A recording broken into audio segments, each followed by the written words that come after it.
barely had any space. Oh, yeah, it's huge. It's freaking huge. This sucker is like ridiculous. All the parts. Look at this. It's huge. What's going on, guys? Another video here. We're in the garage. As you can see, there's been a slight change. There's no more full-size GameCube kiosk, and the Xbox is there in its place. And a lot of changes have happened recently. A lot of crazy finds. You know, I had to let go of something, but it just kind of worked out that I let it go at the time. So let's go ahead and jump over to that. So let's go over the Xbox pickup. So I had the halogen Xbox some time ago, which I sold to another collector. And well, I got this Xbox kiosk from a local guy here in the area, and I still had my GameCube kiosk full size. So when I got this, it wasn't that I had to sell the GameCube or anything like that. It's just I found this first when I did the video. I did a lot of work to this. I actually, when I brought it home, I brought it in an SUV, and I actually split it in half. These covers come off here on the side. They're bolted in from the side on these square type screws that are used in home cabinets and stuff. But regardless, it did not come with the Xbox console. It did come with the controllers and everything, so everything was there. Now originally it had the Forza signage, but I went to when I was researching this kiosk, someone brought up the fact that a lot of times the Xbox employees, they would just swap in the new artwork and not take out the old one. So that worked out amazing in my favor. When I popped it out, Halo 2 was in there, and Jade Empire was also in there behind the Forza. So I swapped out the Halo 2 because I love Halo as well.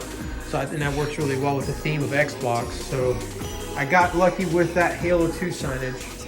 And then it is missing the original front plate. I made my own acrylic cover here in the front to cover it. And then it's missing the side wings here, which I'm not too concerned about. It does have the original TV. It was missing all of the wiring for the console. It uses a very specific type of wiring.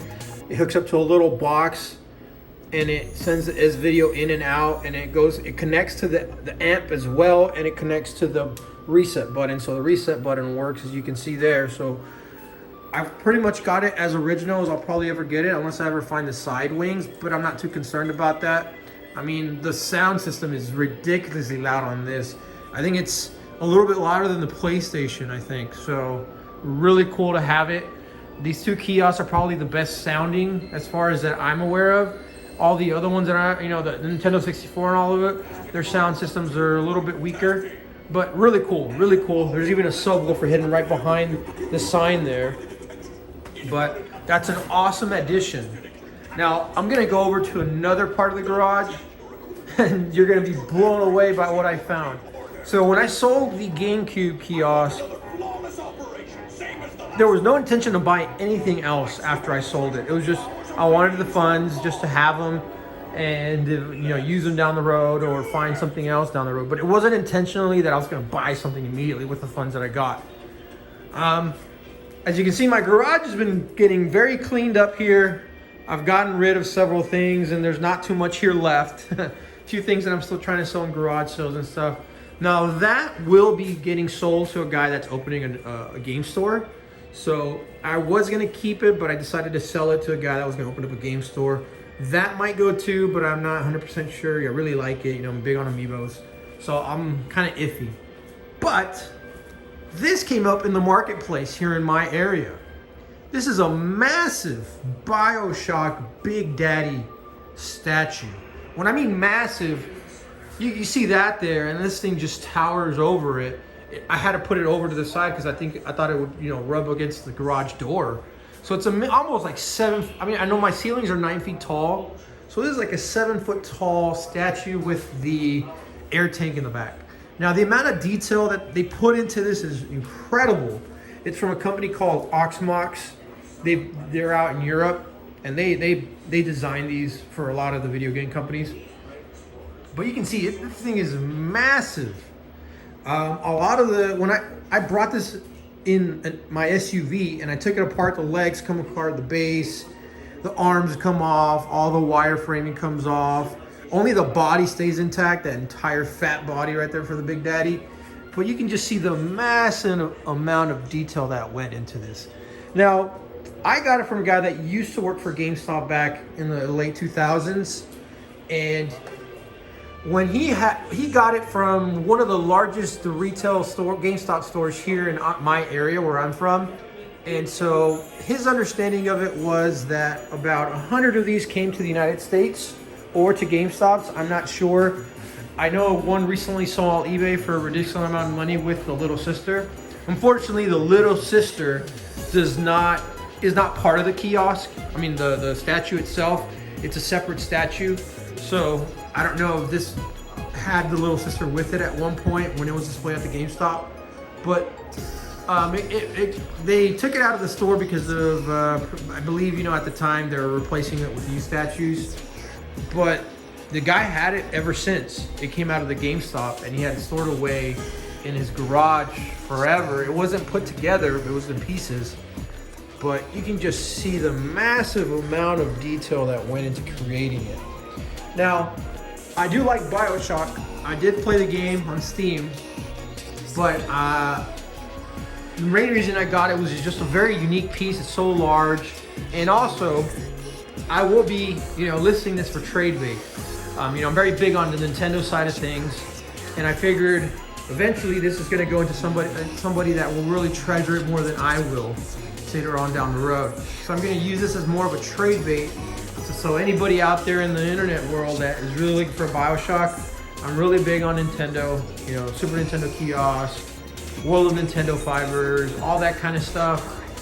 If you want to do a trade and we can work out the numbers and we both agree to it, then this can be yours. But for now, I'll hold on to it. I'll take really good care of it. But I really am enjoying this in the garage. It's such a massive find. So I find this, let's say on a Sunday, last Sunday, and then I find something even more incredible. Well, just as incredible. And so, all right, guys, we're in the main game room. So I recently added an authorized repair center sign. Now this is a reproduction, not an original, but still really cool to add. It was given to me as a gift, and it's awesome to add it to the collection with the Mario holding the screwdriver because I work on cars a lot. I work on electronics a lot, so it's really cool to have that there. So I'm really glad. You can get it on eBay for $150, but it's the thought that counts. Now, I'm going to go over the Legend of Zelda Ocarina of Time 3D standee. This is an awesome find. These were usually displayed like a Best Buy, and they would just throw in the games here, and then you would just pick out the game and go pay at the counter. Well, and a lot of times you just got thrown out by the employees, but some of them were saved. And I'm so glad that I was able to find one of these fully complete and intact. So I stuck my special edition consoles at the top. I threw some of the merchandise for Legend of Zelda recently there on each side. And I'm glad that the Link is fully complete too, because a lot of times the sword will be missing here, or the shield, because those are just Velcroed on, but it's all there. The the characters are on each side there. Sheik and Zelda and Ganondorf here, and Impa on the other side.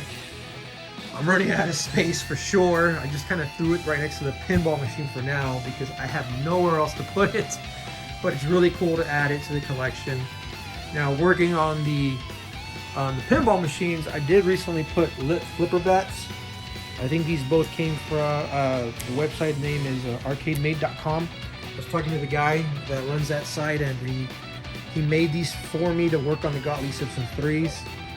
And so I was really glad to kind of test them for him. We're going to probably put red ones on this machine. I just tested the blues to see how it looked, but these blues were meant to go here. I'm going to throw that blue one in the Car Crunch and over here. Now I can't do that to the Chun-Li because the Chun-Li is always spinning, so the wire will get messed up. So I can't do that for the Chun-Li, but all the other flippers are going to be blue or purplish. I'm going to go with red for the Mario, so it's going to be red, and then the red flipper right up there. So that'll look really, really cool. I can even go red, green, or maybe, but we'll see. We'll see what colors I like. And then the main attraction of what I found is going to be the World of Nintendo Super Bright sign with the seal. There's another variant of this that does not have the seal, so it's a little bit shorter, but this is the full-size one with the seal. It has 3 fluorescent bulbs in there. I took them out. They weren't really working, they were just flickering, and I put in an LED light for now. I always say go LED. They don't run hot. They don't run as much electricity, so it saves you on the energy bill, and they don't damage the plastics. So there's no reason to stick with the fluorescence anymore. They're just gonna damage your signs. So what's cool about it though is that it's in really good condition. I mean, it looks amazing. It's like 3 feet wide by like 20 inches tall and like 5 to 6 inches deep. They built this thing like a tank, quite honestly. So it's really cool to have it. The guy that I got it from, apparently his father saved it from a store back in the day. I don't know if it was an electronic store or a game store specifically. I can't remember. I don't think he had the specific details. But back in the early 90s, he saved it before getting tossed out. His father stored it away for many years. And unfortunately, his father passed, but his son was kind of going through all of his father's belongings, and that's when he came across it. He didn't know what to do with it, so he listed it for sale. He listed it for quite a good amount of money because, you know, he kind of figured that it was a very, very sought after item. But we were able to negotiate a deal, and I was able to buy it from him. And so I'm so glad to add it to the collection. And this is what timing really does. You know, I sold the GameCube kiosk for a good amount of money, and it just so happened that right when I sold it, these things came up to the market. What a coincidence. And so that helped me fund and pay for the other stuff that I just found, like the Big Daddy, the Legend of Zelda, and the World of Nintendo sign. So selling the GameCube kiosk worked out in favor of me because I had the funds to be able to make these really awesome additions.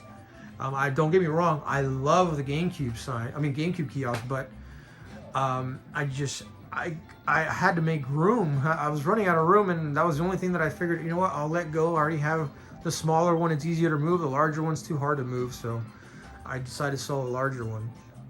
Now I still have my neon signs. So my neon collection or signage collection is growing, which I'm so happy. So the last thing I'm going to cover is going to be me dismantling the GameCube kiosk and just showing how I did that, because I ended up selling it to a guy that lived about an hour away, and he didn't have any way to come take it, and he was worried to damage it. So I said, let me take care of it for you. So he covered the funds for me to, you know, ship it to him. So I drove out an hour to deliver it to him, and I think he's going to open a game store. So that'll be cool. Once he opens a game store, I might stop by and have a look at how it turns out.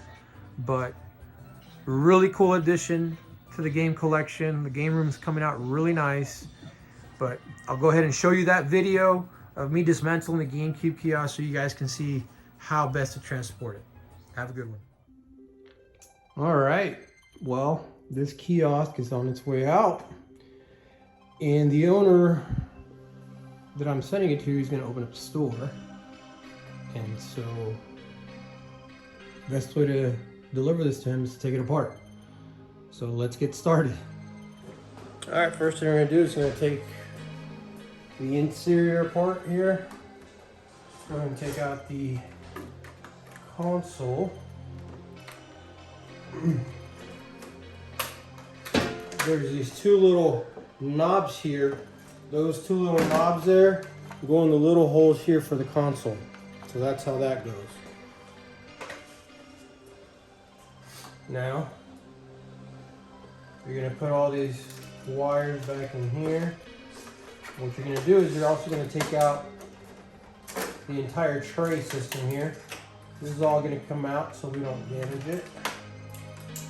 So that's just the tray system right there where the console sits on. All right, once you remove all the wiring, it goes in these little flaps in here that you open up, and you can pull out the wiring for it.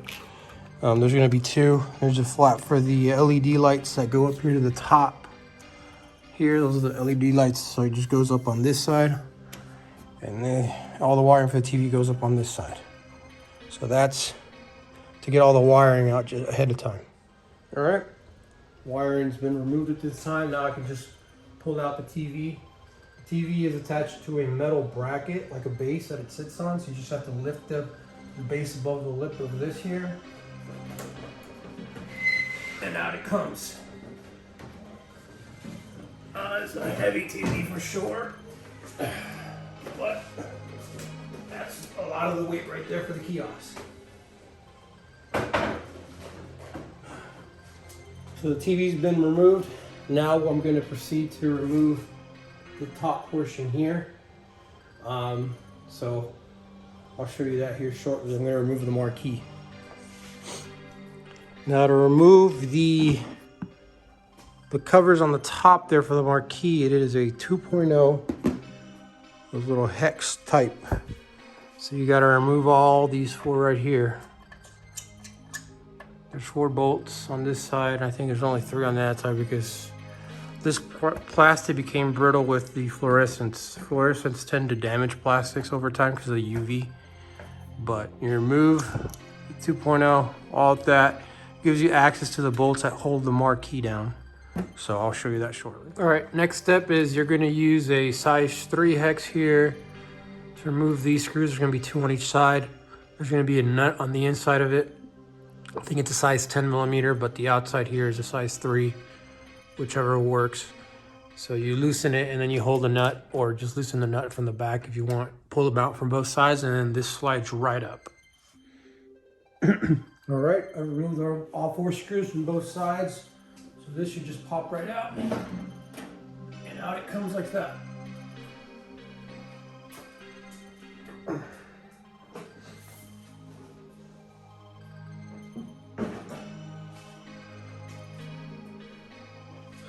So at that point, it makes it much better, easier to move.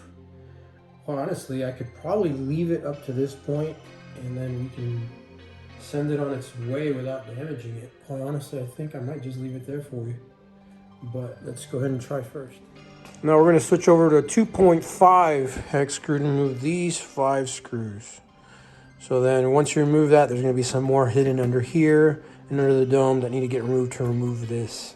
So I'll be right back. I removed 5 screws. There's a metal bracket in there. So don't forget to put the metal bracket in between the sign and that. So that's another thing you got to watch out for. And then you can just pull this all out. And there's going to be more hidden screws. And just be ready for that. Now you lift the dome up. There's going to be a screw up there and a screw right up there. You remove those 2 screws and this entire yellow cover comes right out. That'll give you access to remove the bolts that grab onto the dome. There it is. Slid right out. Once you remove those 2 back screws and the 5 in the front, this entire cover comes right out. All right. Your next step is going to be remove this screw here and this screw here. This will enable you to just slide out the entire dome with the extension cable that's down there, and it's going to go through the center of the pillar. It's going to just come right out together with the dome, and then you'll get it all out. So I'll show you that here shortly. All right, I removed the screws.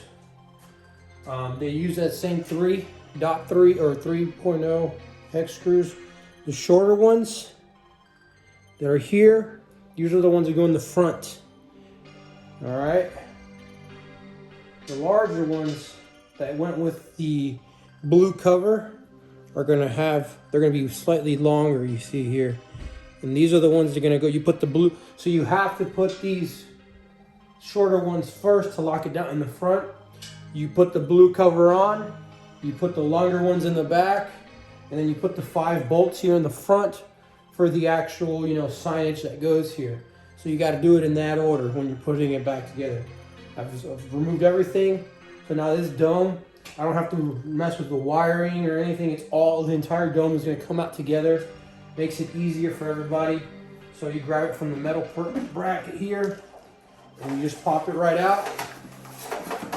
As you can see, there's going to be the wiring for the extension cord here. It's gonna be feeding through the center of the kiosk. So when you're gonna put this back together, you feed this in as you're putting the dome back. It's not hard. There's a hole here at the back part of this pillar. And here it is, it's out. Now at this point, this kiosk is good to be sent out. Like this, you're not too worried about damaging anything as much anymore. It still retains how solid it is. So at this point, I would say you're good to move it wherever you want. And then you can, install the dome and the translight back on there, the marquee, because those are the fragile parts. It has plastic and stuff like that. But that's pretty much how this is going to be moved.